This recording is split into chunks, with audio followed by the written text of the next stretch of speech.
un auténtico placer porque me traslada a mi niñez. Mi familia procede de Guardamar del Segura y parte de toda mi niñez en vacaciones ha sido en Guardamar, y este trayecto de Cartagena a Torrevieja pues me resulta de lo más agradable. Bien, esta noche vamos a hablar precisamente de un tema que a todos nos llama un poco la atención. Si yo ahora mismo preguntara a las personas que se encuentran qué conocen o qué saben del naufragio del Sirio, pues por lo que estoy viendo, mucho y bastante, porque es un tema que aquí en Torrevieja pues, se ha tratado en numerosas ocasiones. Bien, lo que voy a intentar hacer es un poco un recorrido fotográfico para visualizar todo lo que sabemos de este naufragio y su conexión con Torrevieja, que ya sabemos que tiene un protagonista, una famosa tigré, Lola Millanés, que apareció su cadáver allí en Torrevieja, y ese punto de conexión que tenemos ambas ciudades y que yo quisiera desarrollar un poco más a la vez que estamos hablando de la historia de este naufragio. Vamos a ver si esto funciona. Bien, antes y como aperitivo me gustaría un poco hablar de lo que es toda la iconografía de este naufragio, que para muchos se ha considerado como el Titanic del Mediterráneo, una expresión que a mí me gusta particularmente, porque tendría que ser al revés, tendría que ser el Titanic posterior su naufragio, ¿no? Y bueno, y su repercusión a través del folclore, del arte. En Italia hay muchas canciones dedicadas a este naufragio, por lo que supuso para el mundo entero el hecho de este naufragio. Entonces lo que he cogido un poco la letra de uno de los numerosos trovos. Trovos son una serie de poesía que se hace muy popular en Cartagena y en el campo de Cartagena, y que hablaban de este naufragio, y le hemos puesto un poco de música con la ayuda de la inteligencia artificial a ver cómo son.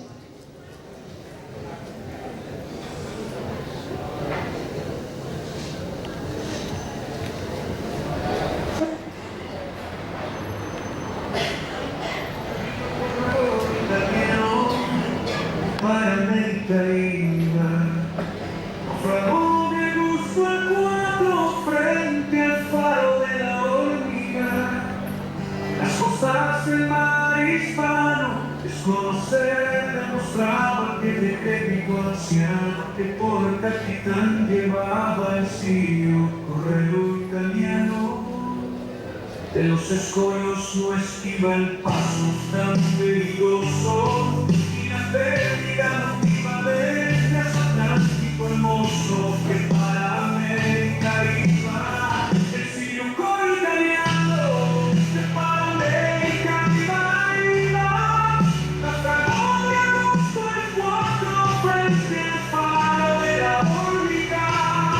Esas cosas aquí no son, y puramente hablo de aquella desolación, donde esa embarcación naufragó de agosto.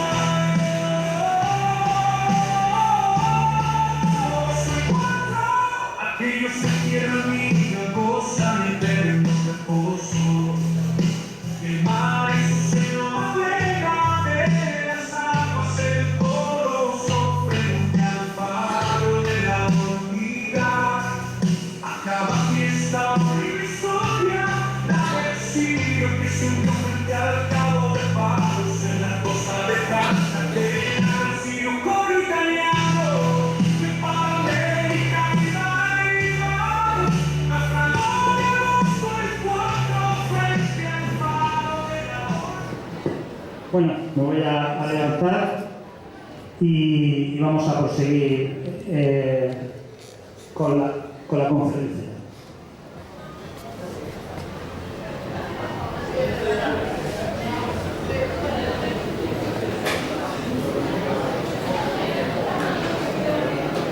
Bien, he dicho anteriormente que para mí era un auténtico placer estar aquí en Torrevieja, porque yo creo que compartimos algo muy importante, y compartimos lo que es el Mediterráneo.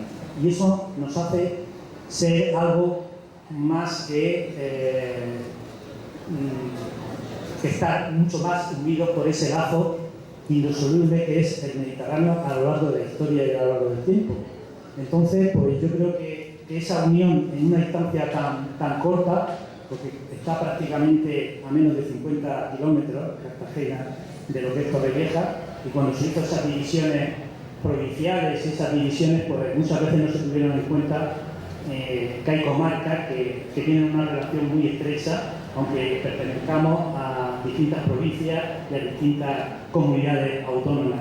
Esas cosas a lo mejor nos unen y nos separan las otras, pero estamos unidos por la gastronomía, por la cultura, por la industria y por la historia. Y hay que ver qué elementos tenemos que nos puedan relacionar Cartagena con Torrevieja.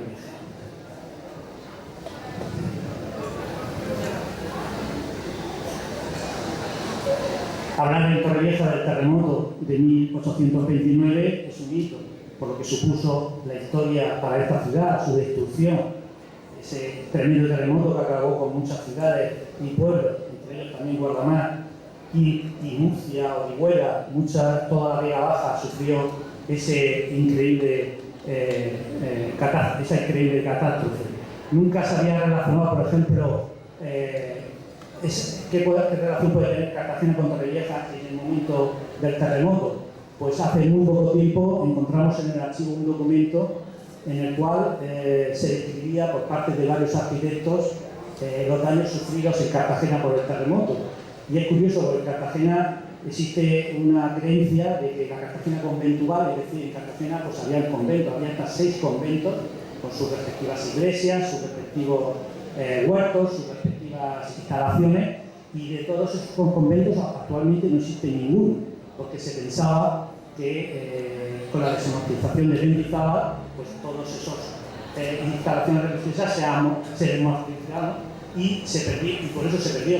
Y en esos documentos que hemos encontrado en el archivo hemos descubierto de que eso no es así. Esos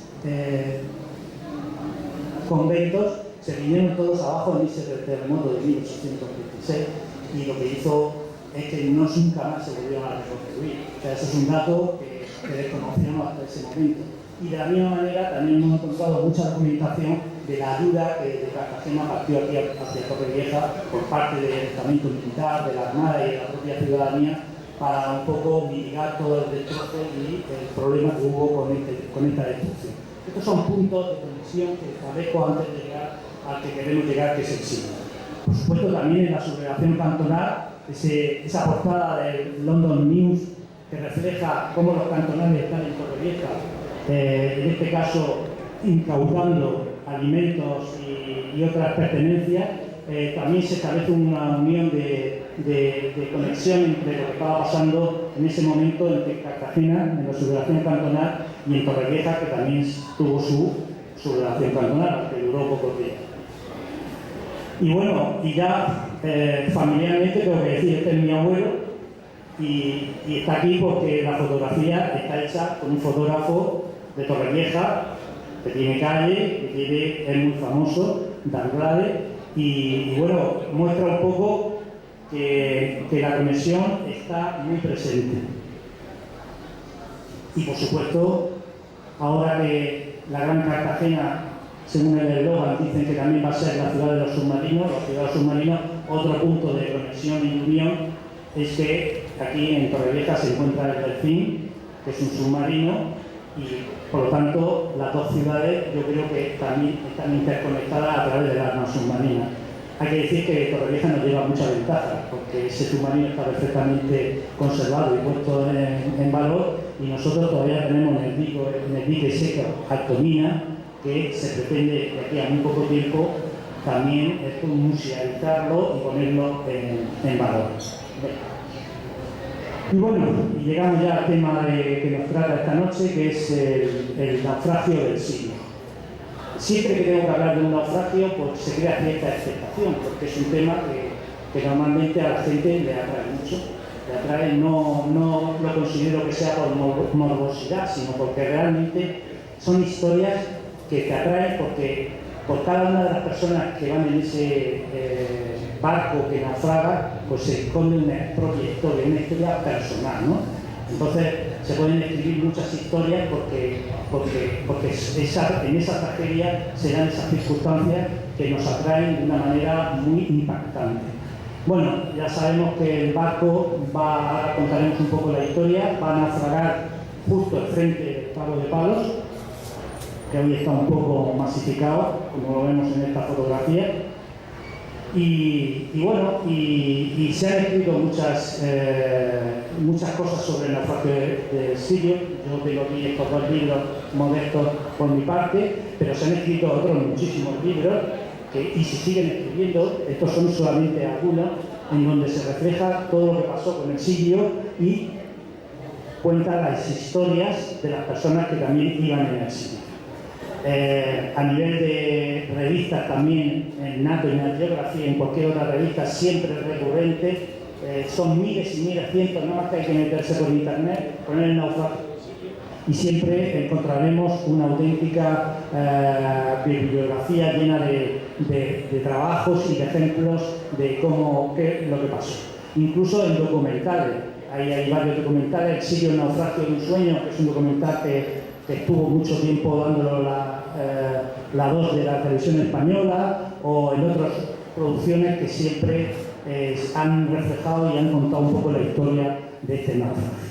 Para contextualizar un poco cuál es el escenario en el que se va a producir el naufragio, ahí tenemos el Cabo de Palos, ahí tenemos la isla de la Hormiga con su faro. Esto hay que decir que es una extensión de montañosa rocasa que se va internando en el mar. Entonces, quiere decir que hay montañitas que la cima está por fuera y hay otras que están a muy baja profundidad.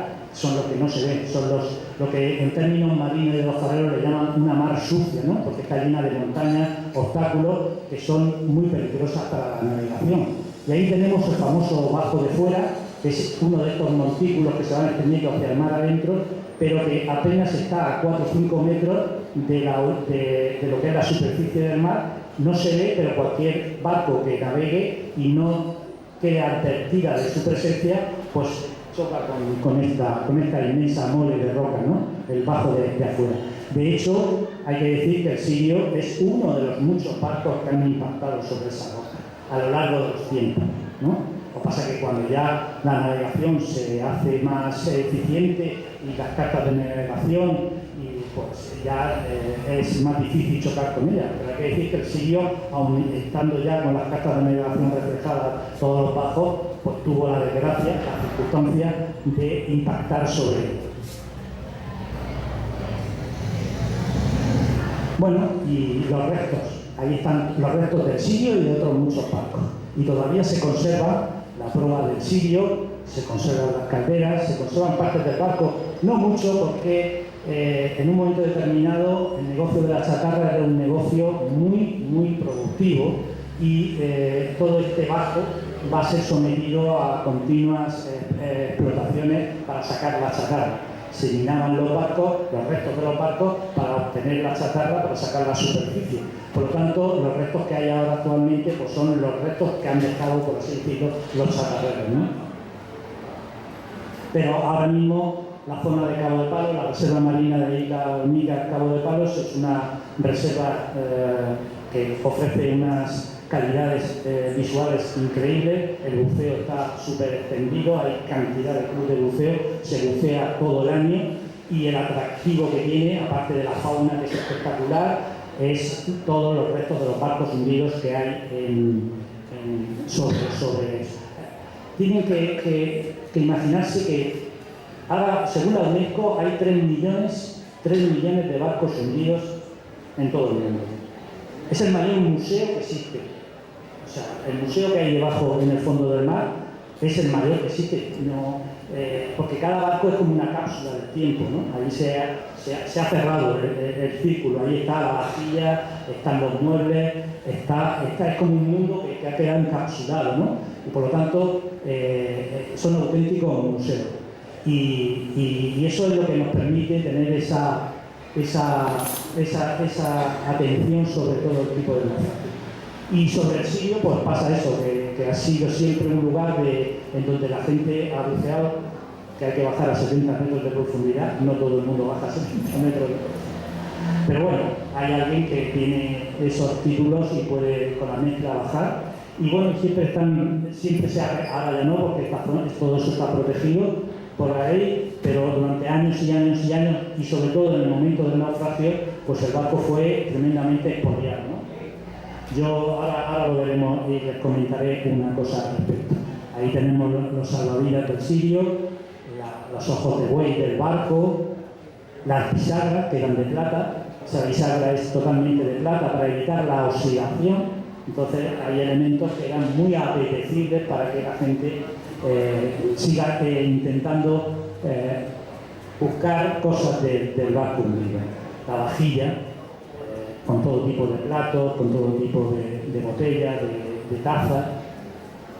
Nosotros en el archivo municipal, cuando se cumplió el aniversario, hicimos una exposición pues con toda la documentación que hay en el archivo, que es mucha, porque están todos los papeles que llevaba el barco, el bordo, donde aparecen los nombres de los pasajeros, toda la información que se generó en ese momento, que fue una noticia a nivel mundial. Lo que pasó con el Titanic, pues pasó anteriormente con el Sirio, ¿no? Incluso se cambiaron las normas de navegación a raíz del naufragio del Sirio. Se estableció que todo el mundo que viajaba en un barco pues tendrían que tener chalecos salvavidas o flotadores, incluso barcas, porque hasta que no ocurre el naufragio del Sirio, pues esas normas no estaban establecidas. Por lo tanto, hay que tener en cuenta que el Sirio es un acontecimiento que no solo se refiere a nuestra zona, a la zona de Torrevieja o a la zona de Cartagena, sino que tuvo una repercusión a nivel mundial. Bueno, pues se organizó esta exposición y bueno, se nos ocurrió decir que tuviese un objeto en su casa del Sirio, sobre todo en la zona de Cabo de Palo, que ahí había casas muy antiguas de la época. Bueno, yo no sé, pero estuvimos a punto de reconstruir el barco entero, porque ahí llegó de todo. Llegó un sofá, llegó un espejo, llegó la máquina del café, llegaron gente que tenía las mantelerías con el sello del barco, llegaron cuadros, bueno, llegaron todo el mundo sacando cosas que había. Esto lo tenía mi abuela, esto lo tenía mi bisabuelo en su casa. Bueno, o sea que hay muchos elementos, es un naufragio en todos los sentidos bastante icónico. Bien, pero vamos a llegar ya al año 1906, cuando ocurre la tragedia, cuando ocurre el naufragio del Sirio, que como he dicho anteriormente fue noticia a nivel internacional. Nada más que hay que echarle una mirada a los periódicos de la época, periódicos franceses, periódicos de Nueva York, el Dominica Corriere de la Sera también. Fue una noticia de portada de todos los periódicos, porque fue tal el impacto que supuso esta catástrofe que fue muy mencionada por todos estos periódicos. También los tenemos en el archivo de Cartagena, porque se ve que alguien iba recogiendo toda esta información para que tuviese perfectamente documentado todo lo que había sucedido con el barco. Bien, vamos a hablar un poco ahora del Sirio, de este piroscafo que se llamaba, de este transatlántico italiano, ¿no? Ahí lo tenemos pintado de blanco, porque unas veces iba de blanco, otras veces iba de negro. Bueno, era un barco, uno de los muchísimos barcos que estaban trasladando, ahora que estamos viviendo una crisis migratoria, pues también hubo una crisis migratoria a principios del siglo XX. En este caso, más de 50 millones de personas de Europa se trasladaron a América para comenzar una nueva vida. En Europa se pasaba hambre, en América era esa nueva vida, ¿no? esa nueva esperanza. Ahí había gente que cogía a sus hijos, a toda su familia, para comenzar una nueva vida en América, Doral, ¿no? Y estos barcos van a estar continuamente trasladando a estas personas que van de Europa hacia América, con un constante trasiego de barcos. Y el Sirio era un transatlántico que en el momento de su hundimiento pues había sido remozado recientemente, se le había puesto una nueva maquinaria y el barco pues tenía sus camarotes de primera, sus camarotes de segunda, de tercera. Era un barco bastante bonito, bastante interesante. Tardaba aproximadamente entre 17 y 18 días en atravesar todo lo que era el Atlántico. Ahí lo vemos también pintado de blanco, otra vez pintado de color negro. Bueno, un barco muy muy apreciado y bueno, y que estaba haciendo esa ruta como lo hacían otros muchísimos. Ahí lo tenemos, que fue construido en el año 1883 en los astilleros de Glasgow, y ahí tenemos las toneladas, la eslora, la manga, el puntal, los 18 nudos, y tenía una capacidad aproximadamente de 1000 pasajes. Hasta ahí todo va perfecto. Ahí tenemos un poco en infografía cómo era la estructura del barco, desde la proa, toda lo que era su planta. Y bueno, y lo que va a ocurrir con el Sirio es que se dan una serie de circunstancias. Como en todas las catástrofes, muchas veces se tienen que dar 6 o 7 cosas para que pase lo que tenga que pasar. Pues en el Sirio se dieron todas. Tuvo esa mala suerte, ¿no?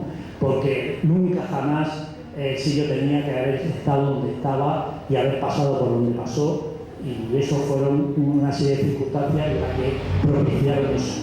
Ahí tenemos el bajo de fuera y ahí tenemos el casco del Sirio, que en un momento determinado iba directo a su trágico destino, ¿no? Naufragó el 4 de agosto de 1906, en una tarde, sobre las 4 de la tarde. Aquí en Torrevieja sabemos lo que es esas tardes de la mar en calma, completamente como si fuese un espejo. No había olas, no había viento ni de levante ni de derecha, no había nada, una visibilidad absoluta, nítida. ¿Cómo es posible que el barco se acercara de esa manera tan peligrosa a la costa, sabiendo que en las cartas náuticas está perfectamente reflejado que ahí hay un promontorio, hay una montaña que solamente tiene la cima a 3 metros de profundidad? O sea que ahora veremos a ver por qué ese barco apareció en ese momento, a esa hora y en esas circunstancias. Bien, y el protagonista, ¿quién puede ser el protagonista fundamental de toda esta historia? El capitán del barco. El capitán del barco, que es este señor que lo vemos aquí, fotografiado al día siguiente del naufragio, en una pensión en Cartagena, en la pensión de la Rosa, en la calle Zara. Y bueno, este capitán, Giuseppe Pitone, fue el que tuvo la desgracia de estar al mando del Sirio cuando este naufragó. Y ahora tendremos que ver cuál fueron su actuación y cuál fue su responsabilidad como máximo autoridad dentro del barco. La catástrofe, como digo, fue increíble. Murieron muchísimas personas, cientos de personas que no debían de haber muerto bajo ninguna circunstancia, pero bueno, y eso provocó que aparecieran los cadáveres. Y ese es el punto de unión con Torrevieja y el naufragio, porque no solamente apareció el cadáver de Lola Millanet, aparecieron más de 50 o 60 cadáveres por toda esta zona. Las corrientes empezaron a traer gente con cadáveres a muchas playas de Torrevieja y de otras zonas, entre Cartagena, entre Cabo de Palos y esta zona. Ahí tenemos una fotografía de Cabo de Palos con varios de estos cadáveres, que hay que decir ahora, cuando hablemos de quién iba en el barco, pues veremos cómo la magnitud de la tragedia todavía se incrementa mucho más y aumenta, pues para comprobar que los que iban en el barco eran mujeres y eran niños, muchos, porque esta gente se trasladaba a América con toda... adquirió un billete.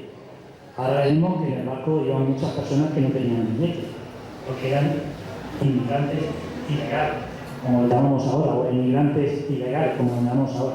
Personas que ilegalmente iban en el barco. Por supuesto que iban ilegalmente, pero con la complacencia del capitán y la tripulación y de la propia naviera que llevaban parte de ese negocio también. Nos podríamos encontrar que independientemente de los de primera categoría, los de segunda, incluso los camarotes de tercera categoría, luego había otro sustrato todavía más, que es los que iban hacinados en la bodega de manera ilegalmente. Eso explicaría por qué el barco se está acercando a la costa, porque esos inmigrantes no se subían en Barcelona o en Cádiz, en donde tenían parada oficial el barco, sino que iba aproximándose a la costa, y desde la costa con barcos los acercaban al barco, y por el módico precio de 100 pesetas pues se los llevaban a América, y todo el mundo llevaba parte. La tripulación, el capitán y la naviera también llevaba parte en el negocio, ¿no? Y esa gente pues estaba ahí hacinada de mala manera, porque no podían pagarse otro billete para ir en el barco. Por eso tampoco podemos saber cuántas personas eran en el barco. Podemos saber las personas que habían pagado un billete, pero no las que iban de una manera ilegal. Por lo tanto, cualquier cifra que podamos establecer pues va a ser siempre especulación, ¿no? La inmigración hacia América, como he dicho, eso fue una constante durante esa época. Y luego en esta historia pues aparecen una serie de personas alrededor de lo que es la tragedia que forman parte también de lo que es la historia del Sirio. En este caso van a ser los salvadores, los rescatadores. Todavía sigue siendo el naufragio del Sirio la mayor operación de salvamento llevada a cabo por civiles. Aquí en un momento determinado el salvamento del barco no lo hizo ni la Armada, ni lo hizo Salvamento Marítimo, ni los carabineros, ni nadie. Esos vinieron después. Todo lo que se salvó del barco fue gracias a la intervención de civiles, que en este caso eran casi todos pescadores de Cabo de Palos, y sobre todo de este señor que tenéis aquí, Vicente Buígues. Vicente Buígues era un capitán de un pailelot. Un pailelot era un barco con 2 palos, era bastante grande, vamos a decirlo así, se dedicaba al contrabando, tráfico de tabaco, petróleo, con sal. Él era originario de Calpe, pero bueno, estaba continuamente por Torrevieja, por Cartagena, haciendo su negocio, su vida, ¿no? Y él fue el único que en un momento determinado tuvo los arrestos suficientes como para aproximarse al barco, y ahora veremos lo que hizo Vicente Buígues. Bien, volvamos al bajo de fuera, ahí lo tenemos, y irremediablemente el Sirio, como vemos en esta postal, que pertenecía a la importantísima compañía naviera italiana, la Navigazione Generale Italiana, que era una de esas compañías que hacían el negocio de traspasar a toda la gente de América. Y bueno, ahí tenemos el Sirio, ese es el propio Sirio en una de las postales anunciadoras de la compañía. Y bueno, tenía 2 barcos gemelos, que era el Oriente y el Perseo, o sea, eran barcos idénticos al Sirio, todos pertenecientes a la NIDI. Y bueno, y este era el cartel que anunciaba ese viaje, ¿no? Se admiten pasajeros de primera, segunda y tercera clase. A los otros no los ponían, claro, lógicamente, porque eran ilegales. Bien, ahí estaba el Río Janeiro, Santos, Buenos Aires, viaje en 15 días, con salida desde Génova, luego se hacía parada en Barcelona, Cádiz, ya se iba a las Islas Canarias y ya para allá. Eso era lo que era oficial. Bien, ahí tenemos el Sirio en el puerto de Génova, va a salir hacia su destino, que era Buenos Aires, en esta ruta. Ahí lo tenemos, salida de Génova, Barcelona, Cádiz, Islas Canarias, Cabo Verde, Río de Janeiro, Santos y Buenos Aires. Esta era la ruta que había hecho el Sirio infinidad de veces, muchas veces. Había estado años y años haciendo esa ruta. Y con el capitán, casi siempre el mismo capitán, Giuseppe Piccone. O sea que vamos a decirle a Giuseppe Piccone que no sabía que estaba el bajo allí, cuando había pasado cientos y cientos de veces. Para ahora veremos qué es lo que pasó. Bueno, vamos a continuar. ¿Cuáles fueron las causas del naufragio? Eso es una de las investigaciones que siempre nos hemos planteado. Ignorancia de la situación de los bajos, ya hemos visto que no. Estaban ya las cartas náuticas con eso. Corrientes marinas, hemos dicho que había una calma absoluta, no era un levantazo de estos que hace por aquí. Alteración de la brújula, eso también se dijo. No, es que como se acercó a la costa y la costa de Cartagena en Cabo de Palos hay muchas minas de hierro, eso pudo ser que alterara, no es cierto. Impericia del tercer oficial. Hay que constatar quién mandaba el barco en el momento del hundimiento. ¿Quién mandaba el barco? El capitán Piccone estaba durmiendo la siesta, a las 4 de la tarde.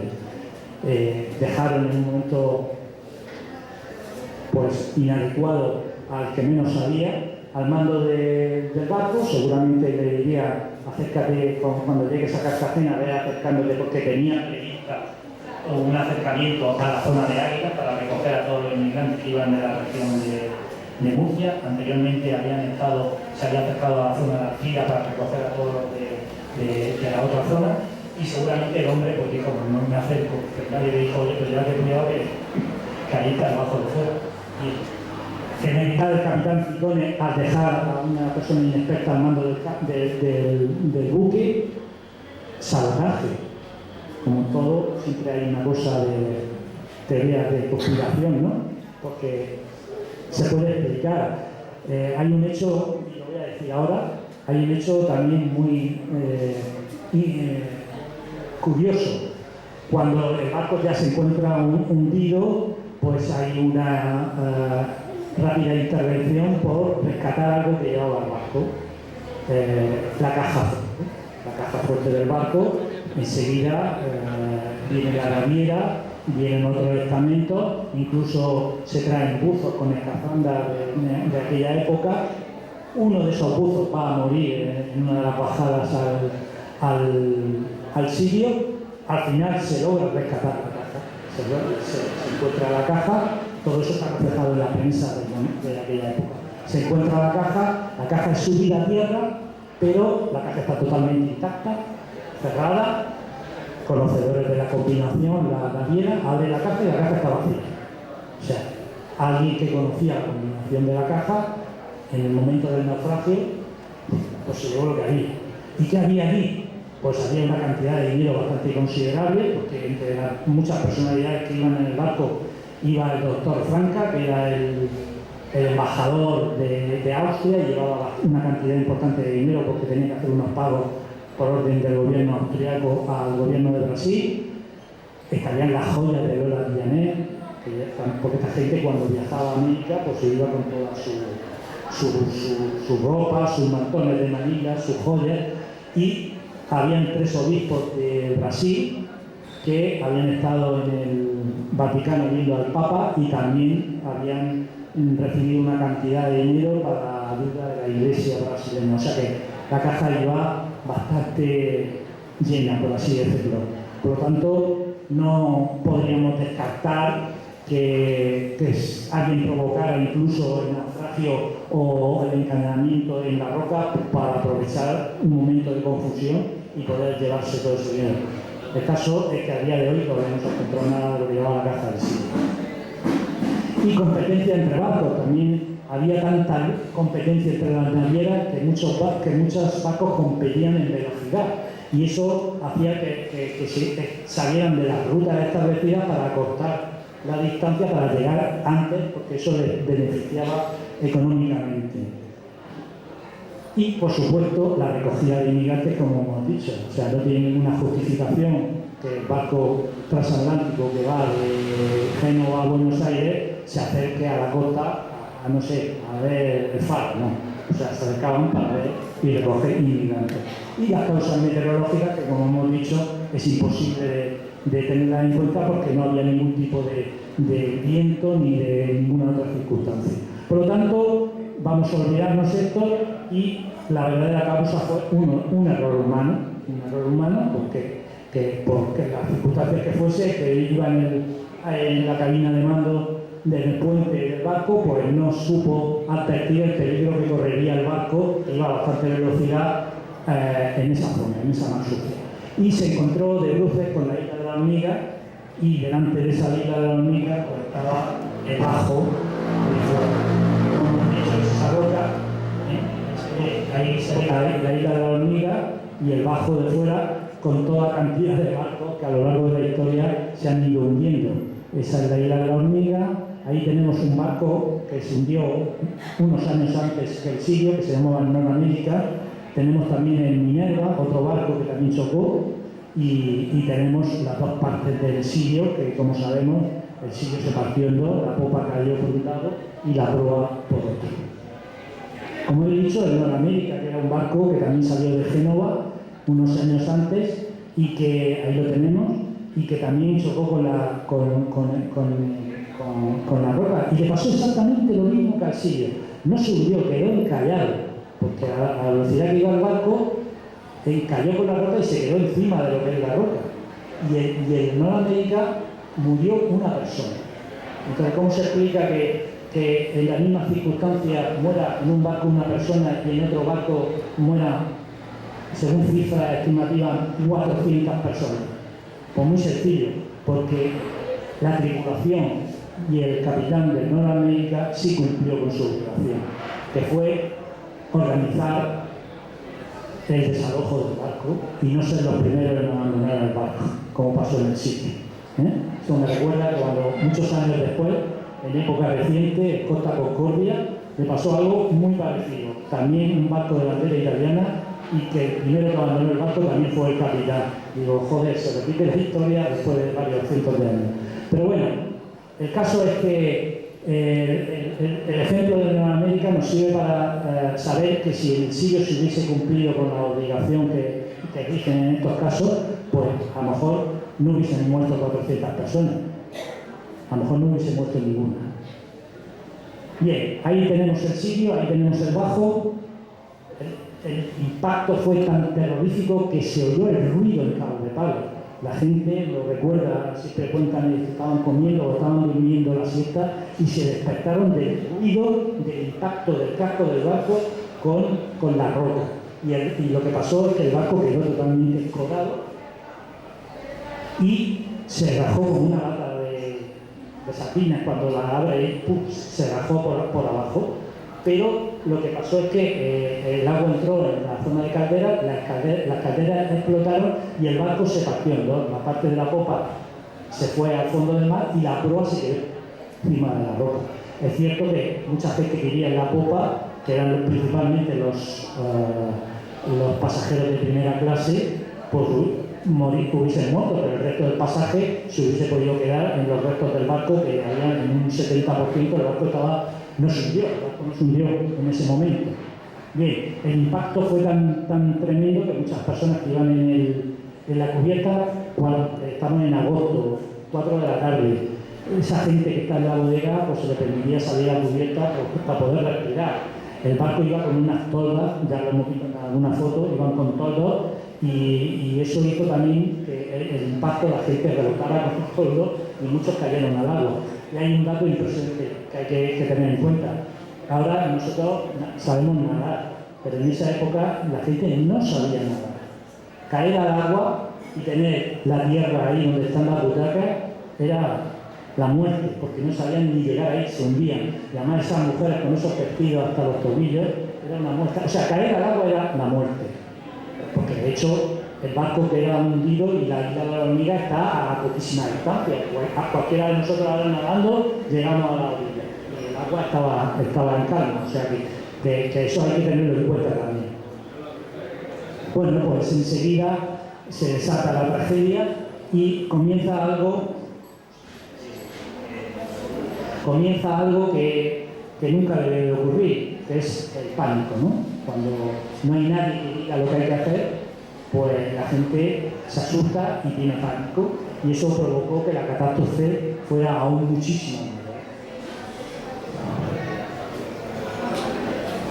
Yo tuve la suerte, cuando escribí este libro, no lo tenía, por eso escribimos este siguiente libro y por eso le llamamos álbum fotográfico, de que una persona que llegó un día por el archivo me dijo: mire, he encontrado esta cajita que la tenía en casa mi padre, que dice que era de su abuelo, y como sé que usted siempre está con la foto historia, que la foto es un documento histórico y tal, pues la iba a tirar, pero si usted la quiere, en esa caja es una caja de cristal, son de cristal, las fotografías estas que se hacían antes en cristal, y además son de esas que son dobles, porque se metían en una máquina y parecía que serían en 3 dimensiones, ¿no?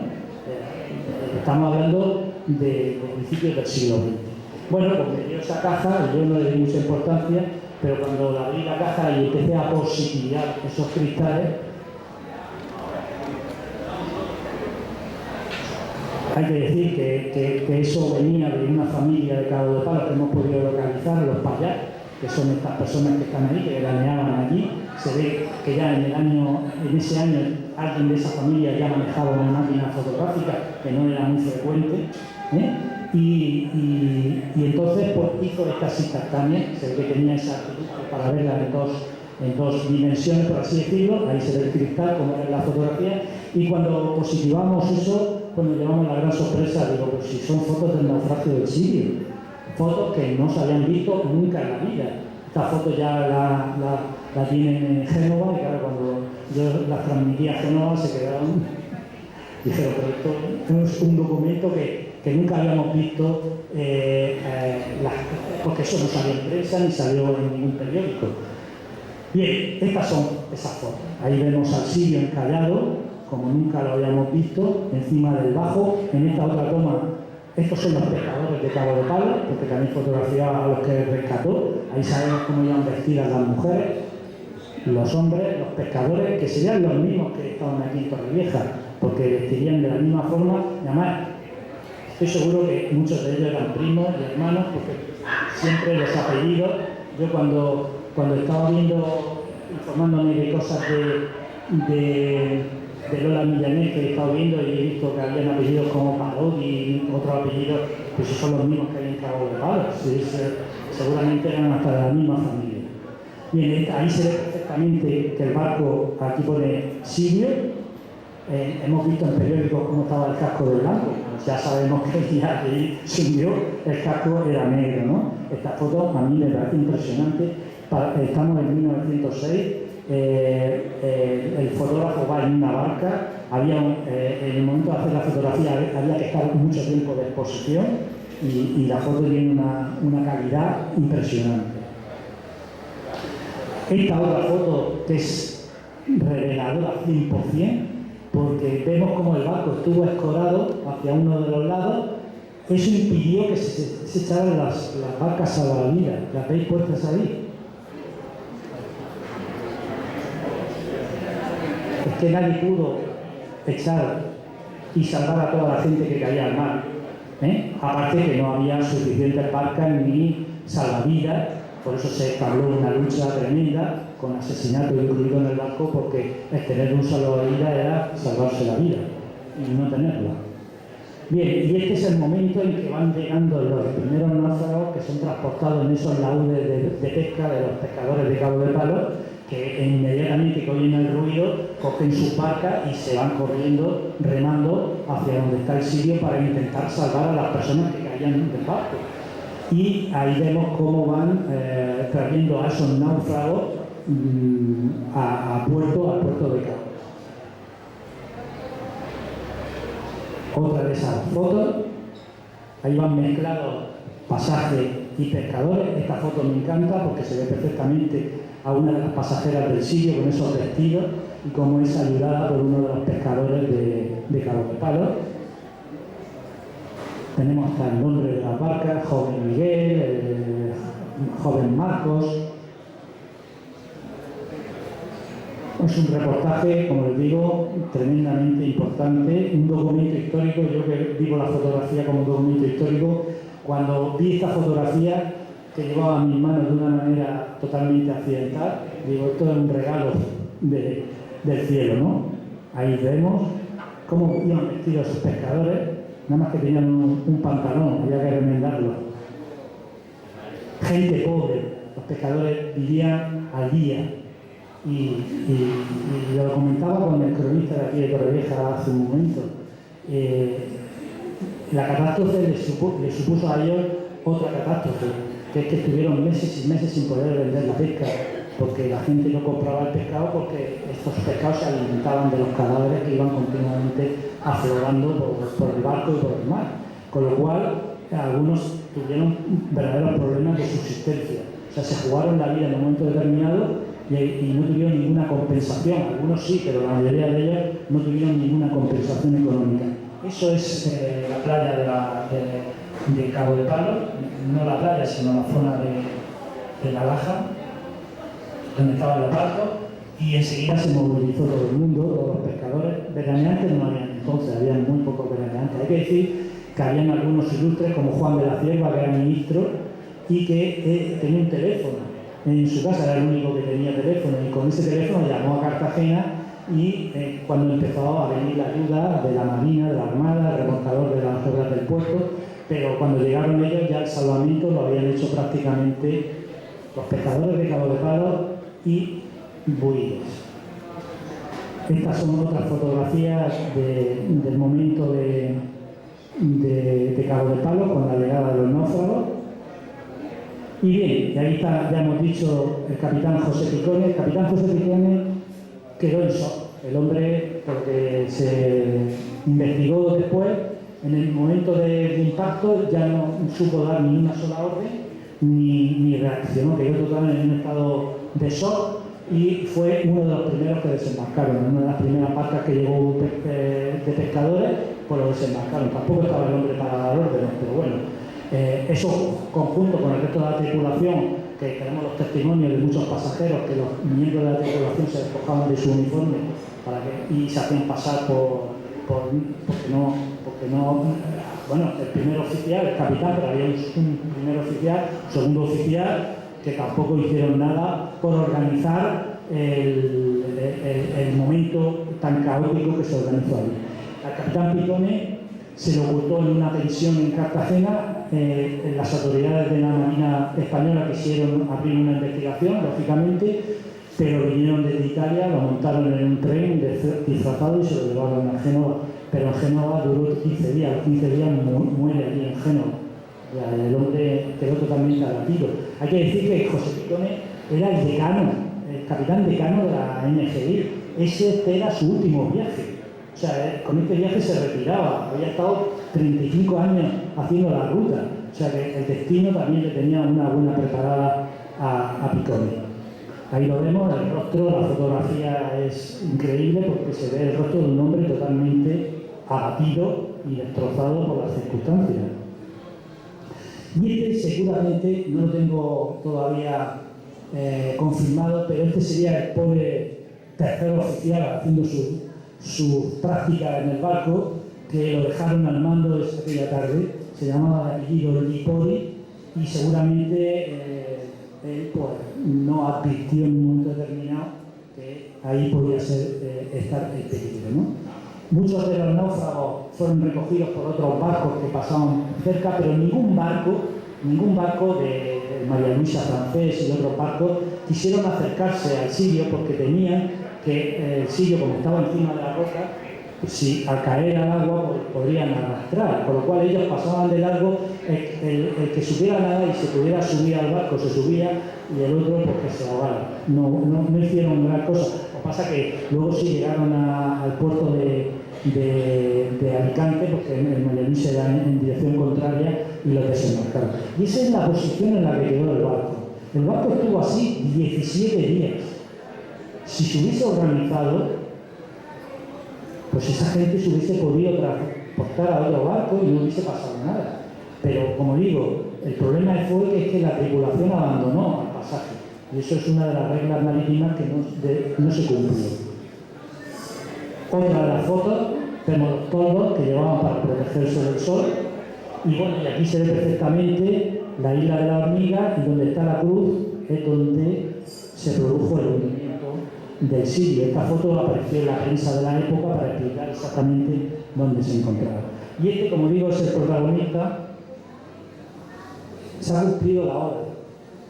¿Puedo seguir? Si no, cortamos ahora. Venga, vamos a darle un margen de 10 minutos. Bien, como digo, este es el gran protagonista del salvamento. Volvamos a ver a Vicente Gurigues. Vicente Gurigues lo que hizo fue actuar de una manera decisiva y gracias a él se salvaron a 450 personas. O sea, directamente él salvó a 450 personas. ¿Cómo se produjo el salvamento? Ahí lo tenemos con las medallas que luego fue condecorado por el rey Alfonso XIII, fue condecorado por los italianos, porque realmente había hecho un acto de velocidad máxima. Lo que hizo Vicente Gurigues es lo que no hicieron los demás. Él dijo sin pensarlo: yo me voy a acercar a los restos del barco y voy a intentar transportar a todas las personas que están ahí en la proa cayéndose al mar y muriéndose, lo puede transportar a mi buque. Lo primero que le pasó a Vicente Gurigues es que los miembros de su tripulación le dijeron: no nos vamos a acercar allí, nos vamos a hundir con ellos, y se tuvo que imponer. Los documentos que hemos manejado, cuando dice imponer es que te sacaba el revólver, porque tenía por lo que fuese, ¿no? Y primero tuvo que convenciéndolo a su tripulante, entre los cuales iban varios hijos suyos, para acercarse al barco. Y lo que hizo fue acercarse y con el botalón del barco incrustarse en lo que era la proa del Sirio y establecer un puente para poder transportar a las personas del barco del Sirio a su barco. Lo que pasó es que cuando él llega ahí, pues entonces ya se desata totalmente el pánico, la tragedia, el caos. Los hombres pasan por encima de las cabezas de las mujeres y de los niños porque todos quieren llegar al barco lo antes posible. Y es totalmente conocido que él empuñó su revólver y llegó a matar hasta 4 personas para establecer el orden. Y ya todo el mundo se calmó. Montó primero a los niños, luego a las mujeres y luego a los hombres y se llevó a 400 personas a Puerto de Cartagena. 450 personas que le deben su vida directamente a este señor, a Vicente Buitre. Ahí lo vemos cómo se produce ese. Al mismo tiempo, los pescadores de Cabo de Palos seguían con sus programas en embarcaciones pequeñas de pesca y nada más que podían rescatar a 10 o 15 personas en cada viaje. Ahí vemos una recreación de cómo se hizo ese salvamento. Y esta es la foto de la llegada del joven Miguel, que es como se llamaba el barco de Buitre, al puerto de Cartagena con toda la gente. No les puedo ahora explicar todo lo que se formó en Cartagena, porque eso es otra historia de ayuda, de la gente venía desnuda, había más de 50 niños huérfanos que perdieron a sus padres, todos fueron acogidos, o sea, es una historia de un calado y de una gran inmensidad. Otros protagonistas, como es Antolino, Antolino, que es otro pescador de Cabo de Palos que salvó con ese laúd a muchísima gente, el famoso Tío Potro, que es este que está aquí, ahí lo vemos, Tío Potro, que era el pescador más viejo de Cabo de Palos, que fue el que organizó también el rescate y el salvamento, y los fareros de la Hormiga. En la Hormiga había un faro que tuvieron que retirar porque en varios levantes hubieron ahí muertes de fareros, porque esa isla se cubría entera de agua cuando había levante. Pues el farero de las Ortigas, José Acosta, salvó a muchísimas personas, se tiraba al mar y a los que no sabían nadar, pues se los llevaba al islote y fue condecorado con las medallas estas que vemos de Italia. Bueno, cuando hice la investigación, pues yo tenía los datos de la JOI, que era la compañía aseguradora, lo que dice la alcaldía de Cartagena, como se pueden ver, ahí hay un mejunje de cifras y al final, oficialmente, como digo, no se puede establecer porque no se sabe realmente quién iba al barco, incluso después del naufragio, muchos náufragos cuando son rescatados se van corriendo y no dejan ni su nombre porque muchos de esos náufragos o los que iban en el barco viajaban de manera ilegal porque eran prófugos para no hacer el servicio militar, entonces si los cogían los metían en la cárcel, ¿no? Pues al final oficialmente irían en el barco de manera oficial 892 personas, sobreviven 522 y 370, que serían muchísimos más, son los fallecidos oficiales. Y por supuesto el pasaje, si hablamos del pasaje, ahí había personajes muy importantes para mí. La persona más importante que iba en el barco por su trascendencia mediática era Lola Millanet, que la conexión que tenemos con Torrevieja.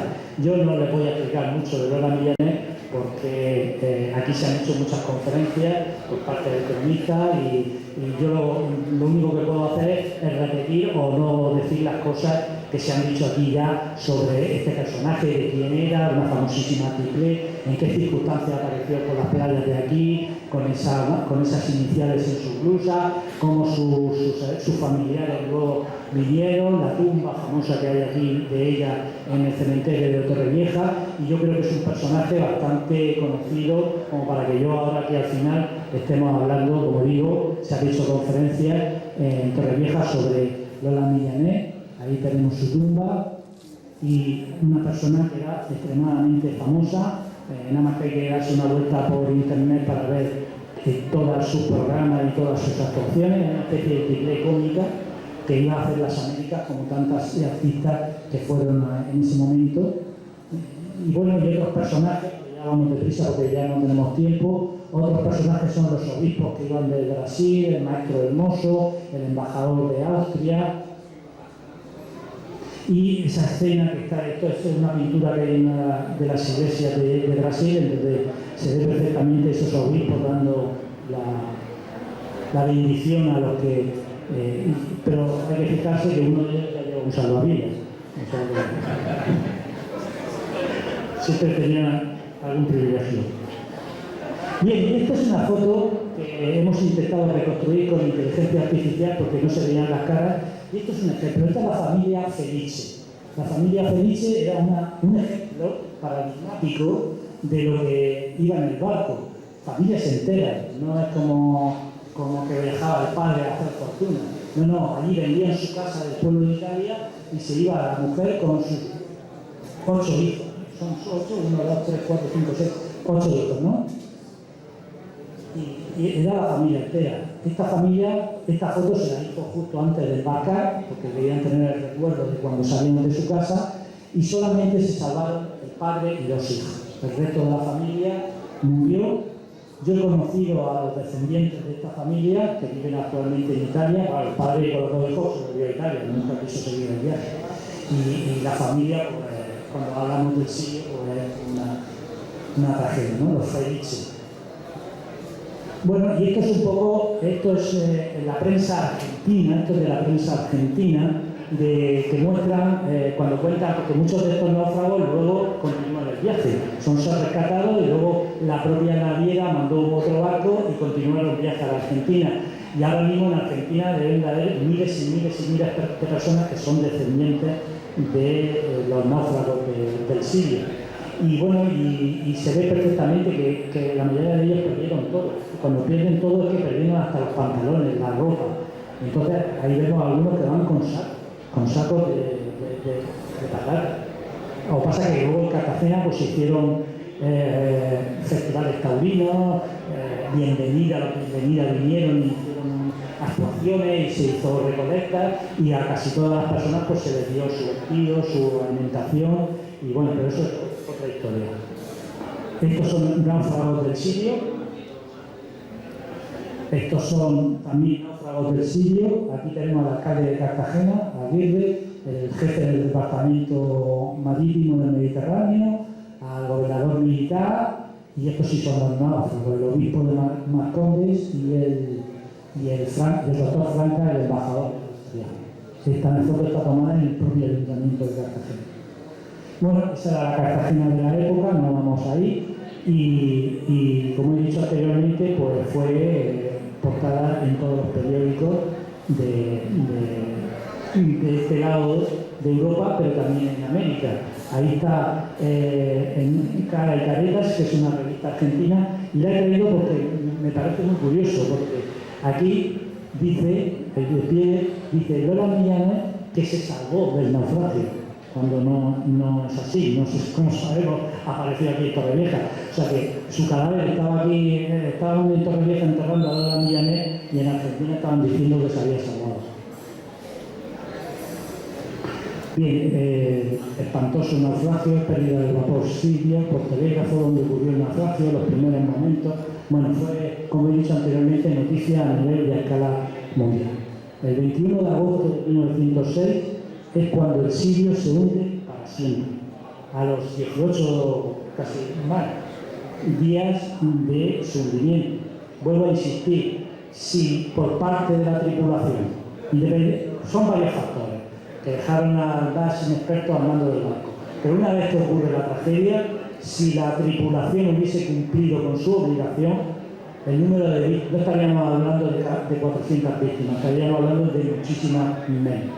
No sé, gente que no cumplió con su obligación, pues eso agrandó muchísimo lo que es la tragedia, que como digo, siempre forma una historia llena de historias, por así decirlo. Porque podríamos estar escribiendo libros de historias por cada una de las familias, de los Felices, o de Nicori, o de Amezaga, o de todos los que iban en el barco.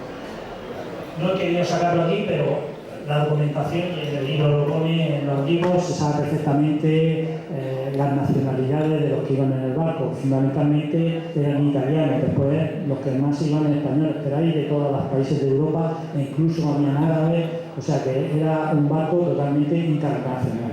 Y yo creo que con esto ya está, ya me he pasado un poco. Y bueno, esto es lo que yo os quería contar. Insisto, Torrevieja tiene mucho que ver en el naufragio del Sirio por las consecuencias que tuvo con la recogida de los cadáveres y porque pienso que el impacto de este naufragio fue tal en toda la zona que en la memoria colectiva de nuestros antepasados, pues siempre todo el mundo recuerda lo que ocurrió con el Sirio. Yo lo que he intentado esta tarde-noche, es visualizar un poco hubiese sido muy fácil sentarme aquí, empezar a hablar y a aburrirles con los datos. Yo creo que muchas veces las imágenes pues, muestran lo que verdaderamente pasó con el Sirio. Muchísimas gracias por su atención.